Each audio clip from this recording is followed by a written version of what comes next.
హైదరాబాదులో ఉన్న top 5 star హోటల్స్లలో Taj Banjara చాలా ప్రత్యేకం. సెలబ్రిటీలకు కేర్ ఆఫ్ అడ్రస్ ఈ తాజ్ బంజారా. టాలీవుడ్ సెలబ్రిటీల టాప్ చాయిస్ ఈ హోటల్. ఇందులో సందేహం లేదు. ఇటువంటి హోటల్ను హైదరాబాద్ మున్సిపల్ కార్పొరేషన్ అధికారులు సీజ్ చేశారు. ఇంతకీ ఈ హోటల్ను ఎందుకు సీజ్ చేశారు? హోటల్ యాజమాన్యం ఏమైనా తప్పు చేశారా?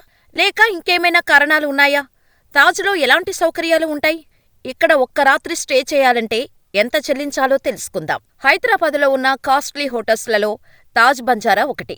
ఈ హోటల్లో ఒకరోజు స్టే చేయాలంటే తక్కువలో తక్కువ 10,000 రూపాయలు మీ జేబులో ఉండాల్సిందే. లేదు నాకు లగ్జరీ రూమ్ కావాలంటారా? 20,000 నుంచి 30,000 వరకు ఖర్చు చేయాల్సి వస్తుంది. కొన్ని తాజ్ గ్రూప్ హోటల్స్లలో ప్రెసిడెంట్ సూట్స్ పేరుతో రూమ్స్ ఉంటాయి. వీటిల్లో ఒక్క రాత్రి స్టే చేయాలంటే దాదాపు 90,000 వరకు చెల్లించాలి. ధరకు తగ్గట్టుగానే ఇందులో అన్ని రకాల సదుపాయాలు ఉంటాయి. మినీ బార్ దగ్గర నుంచి స్విమ్మింగ్ పూల్, కాన్ఫరెన్స్ హాల్స్ ఇలా ఎన్నో సౌకర్యాలతో మినీ ఇంద్రభవనాన్ని తలపిస్తోంది. ప్రతీ నెల ఈ హోటల్స్లలో వేల కోట్లలో వ్యాపారం జరుగుతుంది. అటువంటి చరిత్ర కలిగిన హోటల్స్లలో ఒకటైన తాజ్ బంజారా హోటల్ని జీహెచ్ఎంసీ సీజ్ చేసింది. అసలు విషయంలోకి వెళితే పన్ను చెల్లింపుల్లో నిర్లక్ష్యంగా వ్యవహరిస్తోందన్న కారణంగా గ్రేటర్ హైదరాబాద్ మున్సిపల్ కార్పొరేషన్ అధికారులు హోటల్ మొత్తాన్ని సీజ్ చేశారు. గత 2 ఏళ్లుగా తాజ్ బంజారా హోటల్ యాజమాన్యం ట్యాక్సులు చెల్లించటం లేదని, అందుకే సీజ్ చేసినట్టు అధికారులు చెబుతున్నారు.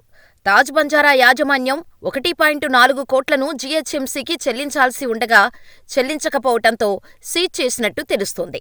కట్టవలసిన పన్నులకు సంబంధించి ఇప్పటికే చాలాసార్లు నోటీసులు పంపించినప్పటికీ యాజమాన్యం నుంచి ఎలాంటి స్పందన రాకపోవటంతో జీహెచ్ఎంసీ అధికారులు ఈ నిర్ణయం తీసుకున్నారు.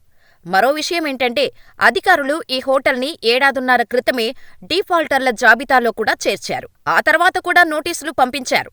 అయినప్పటికీ పట్టించుకోకపోవటం వల్ల తాజాగా జీహెచ్ఎంసీ తాజ్ బంజారాను సీజ్ చేసింది. ఇదిలా ఉంటే హైదరాబాద్ వ్యాప్తంగా జీహెచ్ఎంసీ 2,000 కోట్ల రూపాయల పన్నులను రాబట్టాల్సి ఉంది.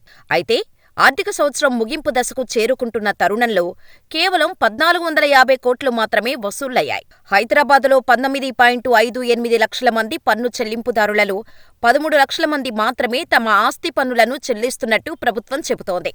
అయితే గత ఆర్థిక సంవత్సరంలో 1,900 కోట్ల రూపాయల మేర పన్నులు వసూలవ్వగా ఈ ఆర్థిక సంవత్సరంలో 2,000 కోట్ల రూపాయల మేర పన్నులను రాబట్టాలని జీహెచ్ఎంసీ అధికారులు లక్ష్యాన్ని నిర్దేశించుకున్నారు. ఆర్థిక సంవత్సరం ముగింపు దశలో ఉన్నప్పటికీ ఇప్పటివరకు 1,450 కోట్లు మాత్రమే వసూలయ్యాయి. అందుకే తాజ్ బంజారా వంటి హై ప్రొఫైల్ డీఫాల్టర్లను ముందుగా లక్ష్యంగా చేసుకొని పన్ను వసూలు ప్రయత్నాలను ముమ్మరం చేస్తున్నారు జీహెచ్ఎంసీ అధికారులు.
कौन है?